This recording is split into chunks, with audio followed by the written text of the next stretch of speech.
In this video, I'll be covering exercise number 9 of the electropneumatic workbook from Festo. We'll be actually conducting this exercise in a form of PLC. So I'll be utilizing Codesys and connecting it with Fluidsim. So let me start. So one of the learning outcomes you are going to learn about is the latching circuits with varying performance features, and you will be familiar with various types of end positioning monitoring, and you will be able to select appropriate type of end positioning monitoring pneumatic cylinder for a pneumatic cylinder.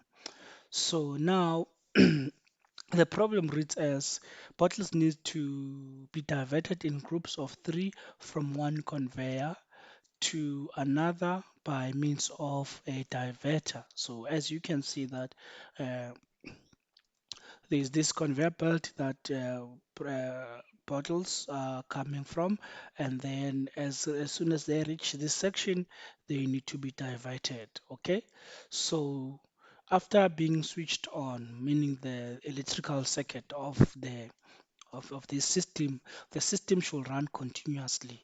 So now this just simply means that as soon as you press the start button, this should start pushing out products.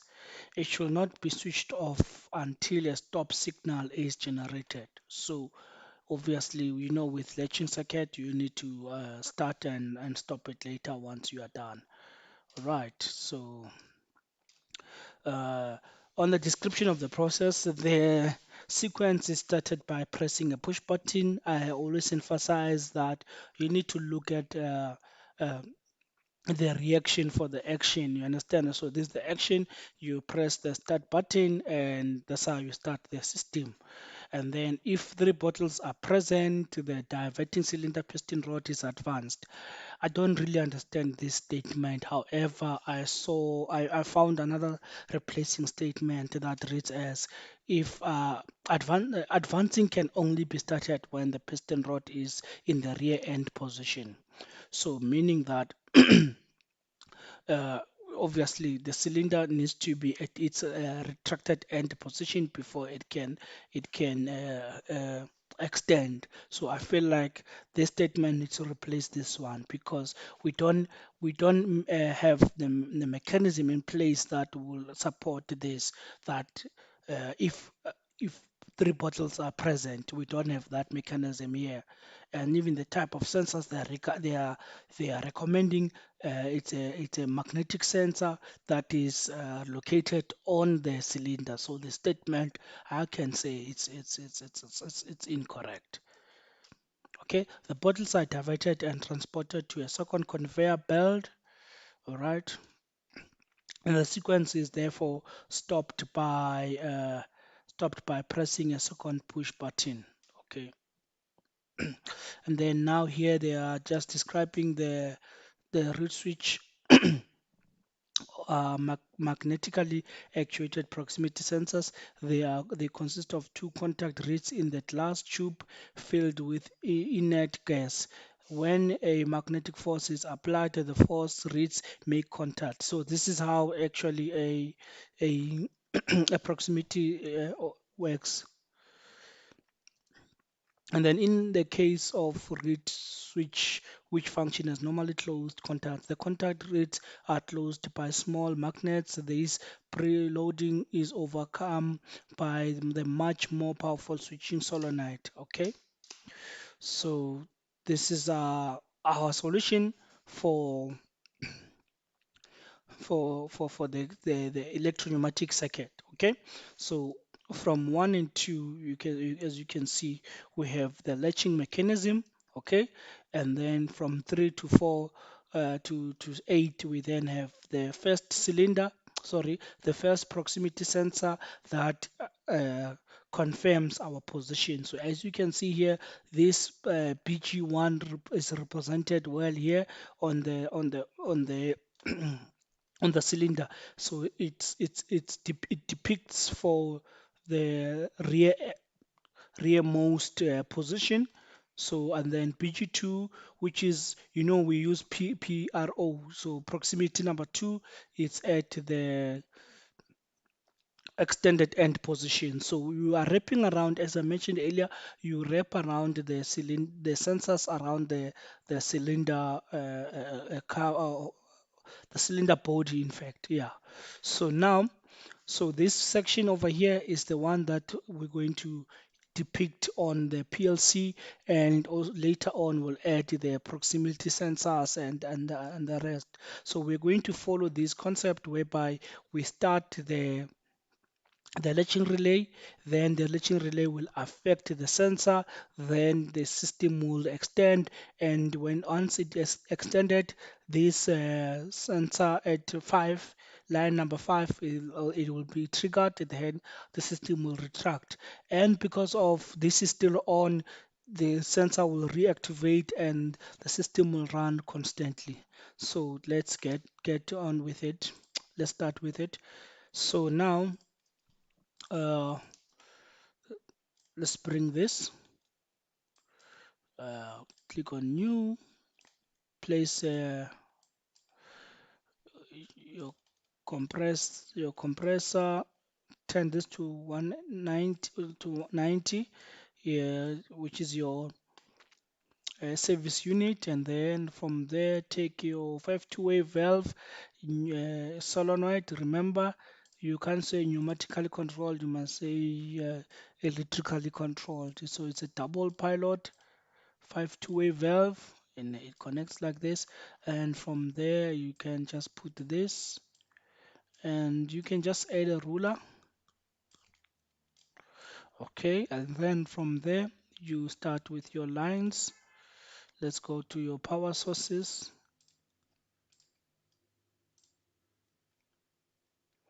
There's your power source, the first one, second one, rotate 180, take the negative and also rotate it to 180.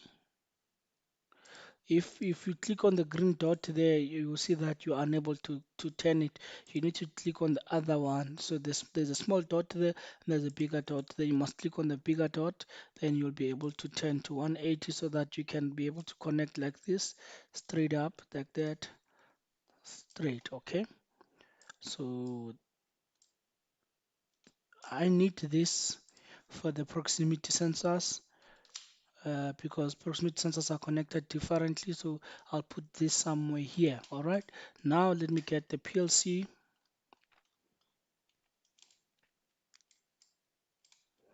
So these are for my inputs. I'll put in the center, and then this for my outputs, and then lock them in place. Okay, then now I need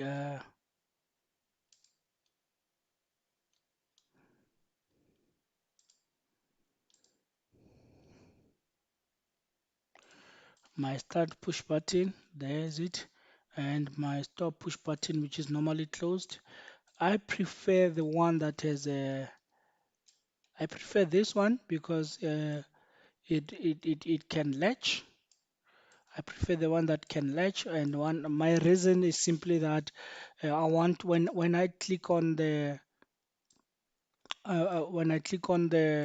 stop button, it needs to remain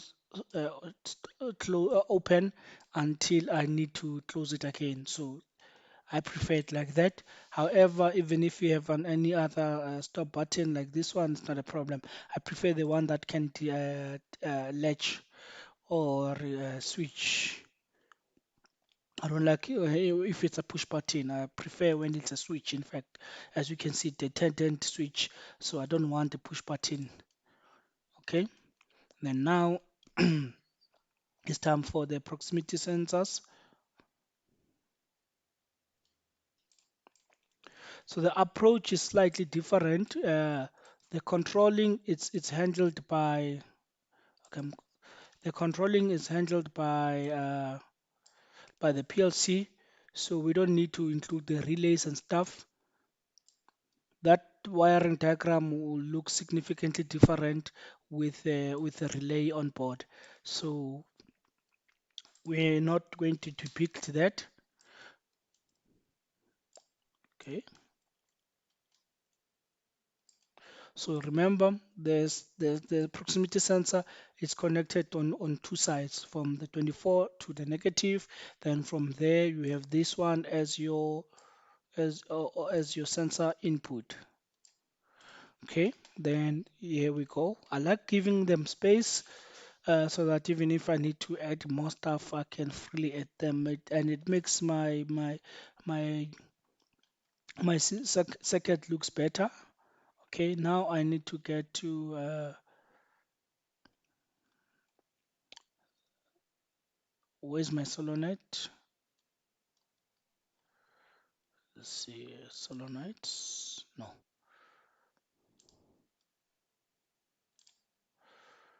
I had my solenoid. Oh, there, my valve solenoid. So this is actually your valve. This is your valve. Okay, okay, copy paste.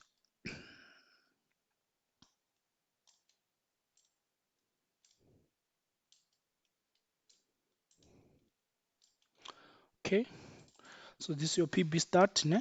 Which is PB. You know I like caps locks. PB0. This one PB underscore 1. Take it down. This one you can take it up so that the labeling can always be depicted. Otherwise, once you change the slightly amend the labeling by mistake, you're not gonna get your answers right. Okay, secondly is the proximity sensor number 1, PRO 0. Move it also, and then PRO underscore 1. Okay, and then move it also. The moving part, it's not compulsory, guys. It's just that if you have certain labels, you might not be able to see them. Like, for instance, if I can mistakenly add a full stop here, full stop like this, then click OK. So you see now you can't see that full stop until I come and view it like this. So the best way is always expose your labeling so that you can see what you are hiding there. This one is incorrect.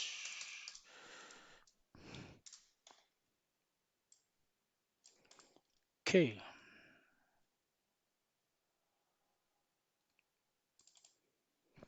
so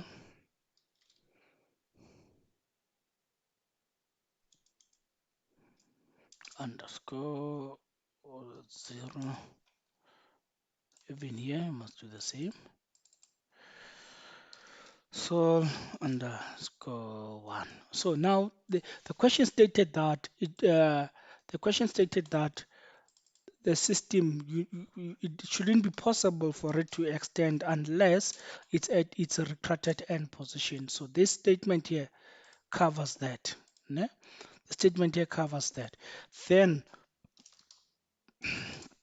obviously the system must run continuously, so it needs to always retract automatically. So in order to be able to retract automatically, it means that you need a sensor that will, it's not a human being doing that, but it's a system that is able to retract and extend and retract by itself. Okay, so now we have this. It looks like this. We have two sensors, one on retracted end position, the other one on the extended end position. Okay, so I can see I'm writing wrongly here. So PRO, because the sensor needs to activate as soon as, because the cylinder by default is at retracted end position, therefore it means that it's able to actuate like this. All right, so now let's go to options, go to EzOPC, goes to OPC mode, click OK, and you're gonna see this. Then double click on this, browse, uh, click on item, browse the second one, click on Codesys, don't click on bits, just click on Codesys. This one is for output. Change it with E so that it can be for input. Click OK, and then click on this one that says in. Go to Codesys, click ABO, so it means byte 0. Okay, all right. Then click OK. Okay, then from here EBAB. So now it looks complete. It looks complete. Let's say press start. Okay, so now this one is I2.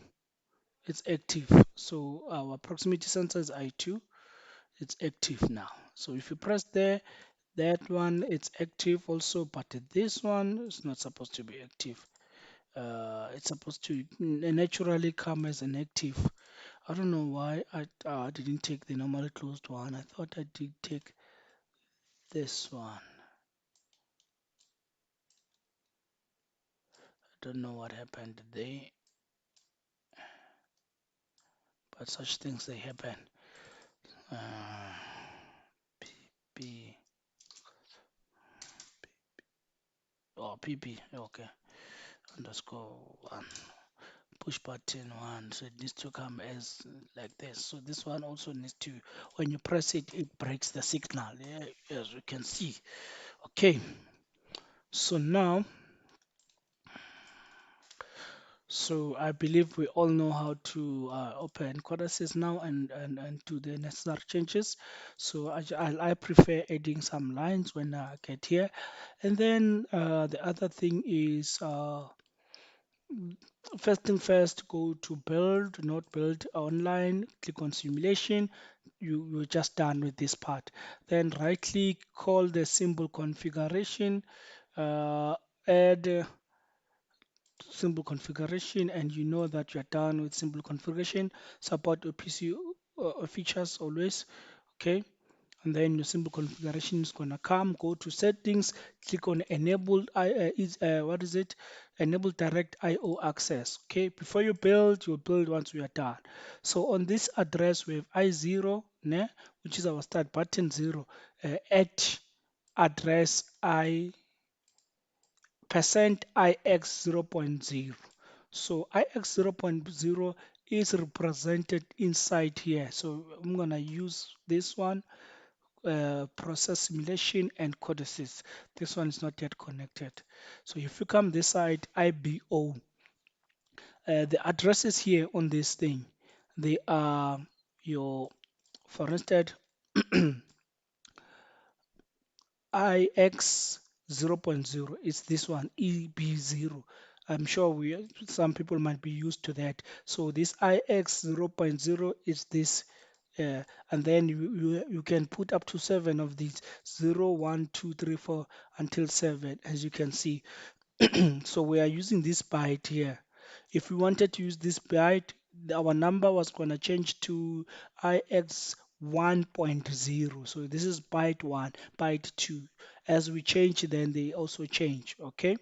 So so basically, this is how our address is being done for inputs. So this part on top here, uh, when you make a forward slash like this and say input, it allows you to now type. It's more of a comment. You are making a comment. And then this is a bool for showing that we are dealing with digital signal. We just want on and off. Okay. Then I need to get more my because I'm recording. I don't want to a situation whereby I type all these things, so rather copy and paste, as you can see there. Okay, so these are my variables.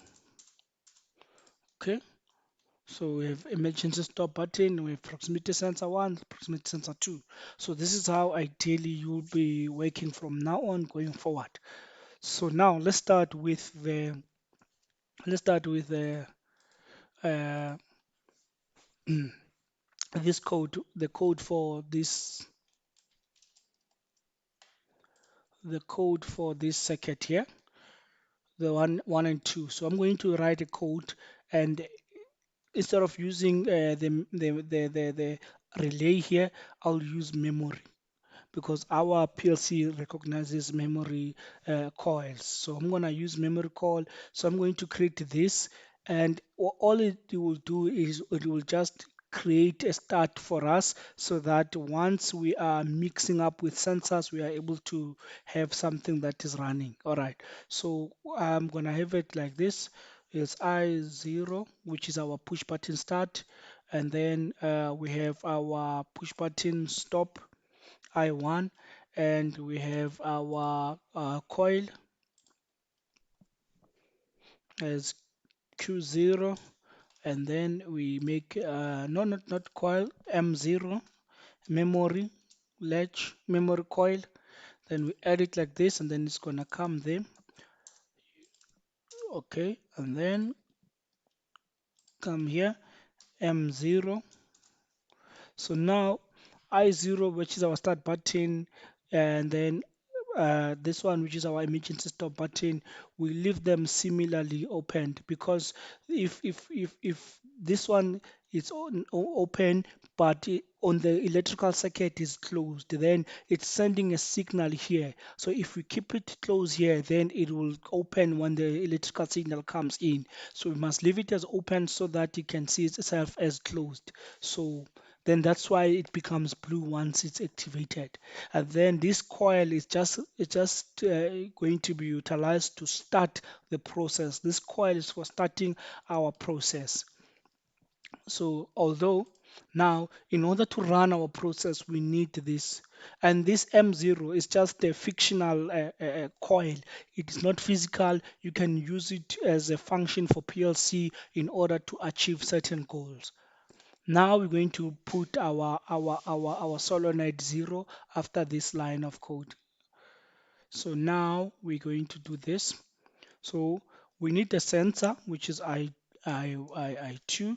So the sensor, and we need also the Q0. So now Q0, we still need to stop it with what? With I1, I1. So now, so we need to combine the two. How do we possibly combine the two? Uh, in order to combine the two, we are creating which circuit? We are creating this circuit here. You see these? So the signal generated here, it's coming there as KF1 there, and then the signal generated at KF2, they're now going to be in series in order to start. So you see here, these are the signal responsible for starting the valve, the solenoid valve. So they are in series. So now the signal generated there from your start signal, you're going to bring it there, and the signal of the sensor, you bring it there. Then your valve will be able to start. So but in the PLC, it is translated there like this. You have your I2 signal, which is your proximity sensor. Then you need to put the signal from the memory. So now when it's like this, your system will be able to extend. I hope I make sense. Your system will be able to extend and remain extended. Okay, then now I need to put for retracting. Okay, so once if you want to retract, obviously you need to use cylinder number 2. Okay, so which is I what 3. So for sensor, sorry, proximity number 2, which is I3, and obviously Q1 there. Let's make a loop underscore Q1. Okay, so as soon as we reach I3, we're going to activate. Yeah? We're going to activate, uh, but it needs to, you need to be able to deactivate it. So once you reach I3, these signals over here, they're latching signals, there are 3 of them.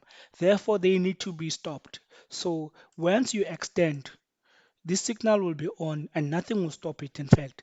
So we need to extend it, we need to stop it once our cylinder reaches I3, which is this one, I3. You see via 3 here, I3. We need to stop or deactivate the signal that was responsible for extending. And then now for the first time, you're going to see something different. I3 is going to come as normally closed. Why? Because I3 is currently normally open. This is a series connection. Therefore, all these items needs to be on before the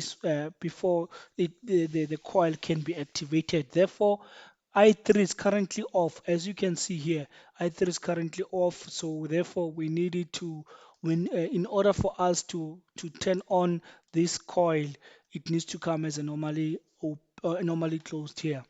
Then once we reach the front end, we need to be able to deactivate. So to deactivate, we need to have I2 because we deactivate, because now we've extended here, now we are retracting over here. Then we're going to retract to position I2. Once we reach I2, we need to deactivate. So once we reach I3, we need to deactivate this signal. Once we reach I2, we need to deactivate this signal. However, this one will remain on, just like we did on the electropneumatic exercise. Now we can feel free to build. Then click on everything over here and click build one more time and click log in. Yes, and click start. So once you click start, and you can now be able to observe I1 is normally closed, it needs to be running, but it doesn't look like it's running. Okay, this is local. Okay, it's connected. So I1, let me confirm.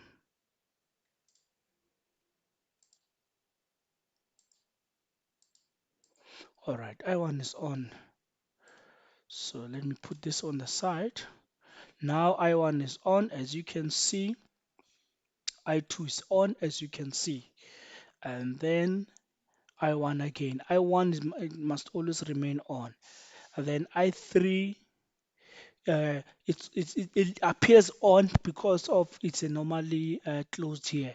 And as you can see on this side, I3 is normally open. Therefore, in order for us to make it on, we need to keep it as normally closed. Okay, if I press the start here, you'll see this. You'll see this, but it's too fast. So I need to put on the the one-way control valves to make it slow. Okay, so where are these ones? The one-way control valve, rotate to 70, copy and paste. We have one and we have two. You need to label this one-way control valve. You need to label your cylinder when you are writing the test. So now we are now able to reduce the air for the, okay, now it's gonna look like this. Start. You see now, okay, then it goes back to start position, then it goes forward. So what is really happening on the code? uh, let's put it like this. You see I0 is no longer activated. However, M0 is activated. You see that one. Then look at now, the signal from M0 is the one that is coming here. Then it becomes a condition for our I2. So now when I2 is activated, it has a signal from M0. For both of them, they turn on Q0. When the cylinder is advancing, when it reaches I3, it deactivates. Then it turns on Q1. When it reaches to I2, it deactivates whilst it's turning on the extension.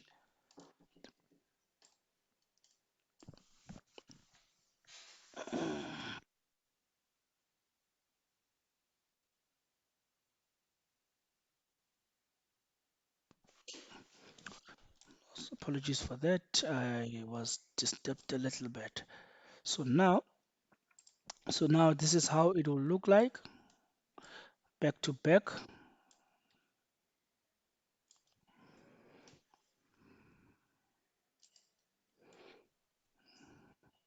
All right. So it's going forward to I3, I3 activates, and then it's going back to I2, I2 activates. Then when we press the stop button, this is how it will look like.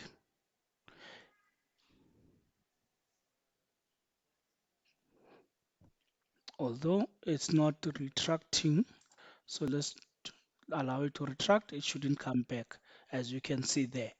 So it doesn't come back once, because you know the reason why it's not coming back once we stop the button is because the system can latch. So let's do it like this and do that. So the system is designed to latch by itself. So it's awaiting a signal that will make it to retract. So therefore that's why we need to come and press here, and then it stops. So it goes forward, then it remains there until you you put actuation, you put a signal on solenoid 1, then that's when it can retract. So as you can see, I2 here, which is your proximity, is on, although your M0 is not on because of you haven't pressed the button. And as you can see that your I3 is not activated because we are not yet at I3. But that time I stopped, look here, I press stop. Look now what will happen. When we are I3, I3 is the one that is on. However, I2 is broken, I1 is broken. We need this to be a series connection in order for us to retract. Then I close, release I1 there, then the system becomes connected and then it is able to go back. So this is how this should look like. And this is without the timer, and it runs continuously. Okay, thank you so much. See you when I see you.